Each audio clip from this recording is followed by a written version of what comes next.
Hello दोस्तों, मेरा नाम है राज गुप्ता और आप देख रहे हैं राज एक्स स्टोरीज। तो आज की हमारी कहानी है एक ऐसे अकाल वृक्ष के बारे में जहां पर लोग आज भी पूजा नहीं करते, बलि देते हैं। इस कहानी का नाम है जंगल का पिशाच रक्त छाया। कॉलेज के 3 लड़के थे, रवि, दीपक और इमरान। ये तीनों अपने कॉलेज से निकलते हैं और बस्तर आ जाते हैं वाइल्ड लाइफ फोटोग्राफी के लिए। यहाँ पर उन्होंने एक अकाल वृक्ष के बारे में सुना था, तो वो इस बारे में अपने लोकल गाइड से पूछते हैं। उन्होंने लोकल गाइड से पूछा कि ये अकाल वृक्ष क्या है और लोग इसकी इतनी चर्चा क्यों करते हैं और डरते क्यों हैं। तो लोकल गाइड, जिसका नाम रामू था, रामू उन्हें बोलता है कि यहाँ पर एक अकाल वृक्ष नाम से पेड़ है जो कि बहुत ही ज्यादा श्रापित है। तो तुम रात होने के बाद अकाल वृक्ष के आसपास भी मत जाना और तुम्हें जो भी अपना फोटोग्राफी वगैरह करनी है वो काम दिन में ही कर लो तो अच्छा है। लेकिन इन तीनों में एक लड़का था रवि, जो कि बहुत ही ज्यादा ऐसा अंधविश्वासी था। वो इन सब बातों में विश्वास नहीं रखता था, वो इन सब बातों को हंसी में उड़ा देता है। अब इतना सब होने के बाद दिन बदलता है और ये लोग जंगल जाते हैं अपनी फोटोग्राफी के लिए। अब वहां पर ये तीनों फोटोग्राफी करते करते उसी अकाल वृक्ष के पास आकर पहुंच जाते हैं और इन्हें पता भी नहीं होता कि ये अकाल वृक्ष है। जब ये लोग पेड़ को देखते हैं तो एक अजीब सा लाल पेड़ था, मानो उस पेड़ की जड़ें खून से भीगी हुई हों। अब फोटोग्राफी करते करते रात में ये लोग वहां पर कैंप सेट कर लेते हैं और कैंप सेट करने के बाद ये लोग ऐसे ड्रोन शूट्स कर रहे थे। इनने सोचा थोड़े बहुत जंगल के ड्रोन शॉट ले लेते हैं। तभी इमरान, जिसका ड्रोन था, वो जंगल में एक अजीब सी चीज को कैप्चर करता है। एक ऐसा साया जिसके पैर नहीं थे, मानो ये बिना पैरों वाली चुड़ैल हो। जब इमरान अपना ड्रोन नीचे लाता है और ये तीनों फुटेज चेक करते हैं तो वो देखते हैं कि ये तो एक अजीब सा शैडो फिगर है और ऐसा लग रहा है कि एक ऐसी औरत जंगल में वॉक कर रही है जिसके पैर ही नहीं है। इन लोगों के लाख समझाने के बाद भी ये वहां पर आ गए थे, इसलिए इनका जो लोकल गाइड था रामू, वो इन्हें ढूंढते हुए वहां पर आ जाता है। जब ये लोग वो फुटेज रामू को दिखाते हैं तो रामू इन्हें बोलता है कि ये एक ऐसी औरत है जिसका गैंग रेप कर दिया गया था और उसके बाद इस औरत की बलि दे दी गई थी इसी पेड़ के नीचे। असल में गांव वालों का मानना था कि ये पेड़ बहुत श्रापित है और ये किसी ना किसी की अकाल मृत्यु का कारण बन सकता है और जंगल देवता को शांत करने के लिए उन्हें हर साल एक बलि देनी होती थी। इसलिए एक समय पर उन लोगों ने इस औरत की बलि दी थी, लेकिन बलि देने से पहले उसका गैंग रेप हुआ था।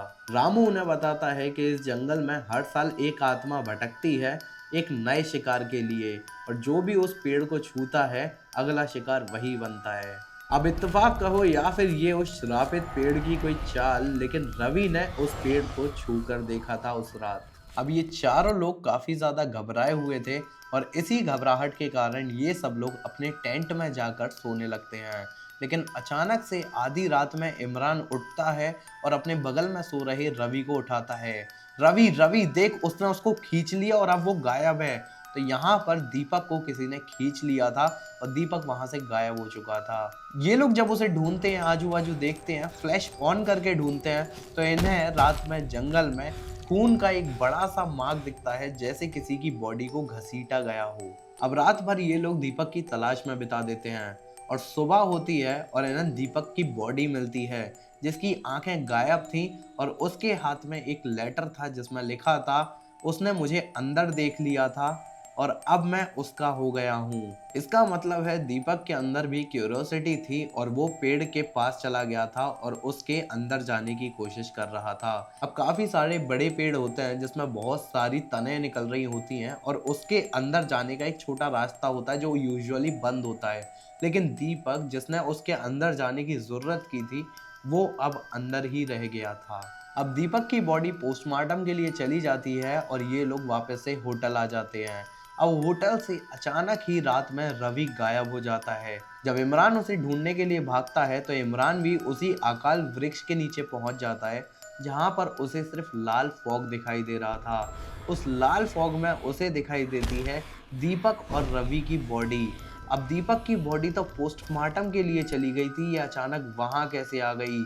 इमरान ये सब सोच ही रहा होता है, तभी उसके पीछे एक 9 फीट की औरत दिखाई देती है जिसकी स्पाइन ट्विस्टेड थी। वो लिटरली अपनी गर्दन उल्टी करके बात कर रही थी, उसके पैर गायब थे और उसने वाइट साड़ी पहनी हुई थी और उसका चेहरा जला हुआ था। वो इमरान से बोलती है, मुझे न्याय चाहिए और अब तू मेरी बलि है। उस रात जंगल से सिर्फ एक चिल्लाने की आवाज सुनाई देती है। इन तीनों की बलि चढ़ चुकी थी उस अकाल वृक्ष के पास। ये तीनों कभी भी जंगल से वापस नहीं लौटे। अगले दिन गांव वाले उस वृक्ष के पास जाते हैं, पूजा करते हैं और वहां पर सिर्फ एक नाम लिखा था जो कि था इमरान खान। मतलब तीनों में से इमरान की बलि चढ़ गई थी और दो को उस औरत ने शिकार बना लिया था। गांव वालों का ऐसा मानना था कि एक इंसान की बलि देने के बाद ही जो पुरानी आत्मा है उसे मुक्ति मिलती थी। अब इमरान की भी बलि चढ़ चुकी थी और उन दोनों का शिकार हो चुका था।